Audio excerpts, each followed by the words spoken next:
இன்றைய வேதவசனம் ஜூலை 4 நம்ம எல்லாருமே வந்துட்டு கவர்மெண்ட் எக்ஸாமுக்கு ப்ரிப்பேர் பண்ணுறவங்கள பார்த்துருப்போம்.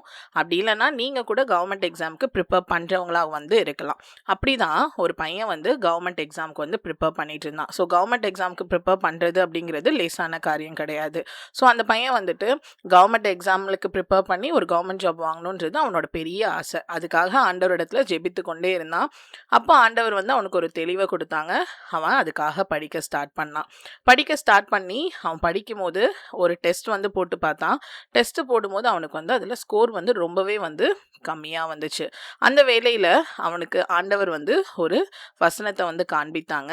எபிரேயர் 11ஆம் அதிகாரம் 23வது வசனத்தில், நம்முடைய நம்பிக்கையை அறிக்கை இடுகிறதில் அசைவில்லாமல் உறுதியாக இருக்க கடவும் வாக்குத்தத்தம் பண்ணினவர் உண்மையுள்ளவராய் இருக்கிறாரே அப்படின்னு சொல்லிட்டு, அப்போ அவனுக்குள்ள ஒரு கான்ஃபிடென்ட் வந்துச்சு. ஆண்டவர் நமக்கு வந்துட்டு இந்த எக்ஸாமுக்கு ப்ரிப்பேர் பண்ணுறதுக்கு ஒரு தெளிவை கொடுத்துருக்காங்க.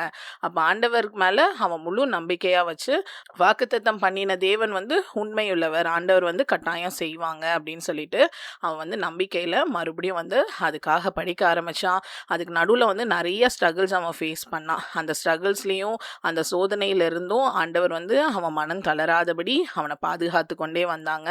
கடைசியில் ஒரு நாள் வந்து அவன் எழுதின எக்ஸாமில் வந்துட்டு அவன் வந்து கிளியர் பண்ணி ஒரு கவர்மெண்ட் ஜாப் வந்து அவனுக்கு கிடைச்சிது.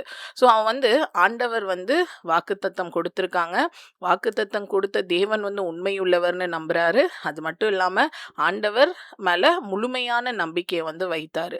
அதனால அந்த ஜேர்னிலையும் அவருக்கு நிறைய கஷ்டம் வரும்போது ஆண்டவர் வந்து அவரை பலப்படுத்தி கொண்டே வந்தாங்க. ஸோ இதே போல் உங்களோட வாழ்க்கையில் ஒரு சூழ்நிலைகளில் நீங்கள் இருக்கலாம். அந்த சூழ்நிலைகளில் நீங்கள் ஆண்டவரை நம்புங்க. வாக்குத்தத்தம் பண்ணின தேவன் உண்மை உள்ளவராக இருக்காங்க. உங்களோட வாழ்க்கையில் என்ன சோதனைகள் வந்தாலும் அதில் உங்களோட மனம் தளராதபடி ஆண்டவர் உங்களை பாதுகாத்து அப்படிப்பட்ட நம்பிக்கையான வாழ்க்கையில் வெற்றி பெறையும் செய்வாங்க. Thank you. Have a blessed day.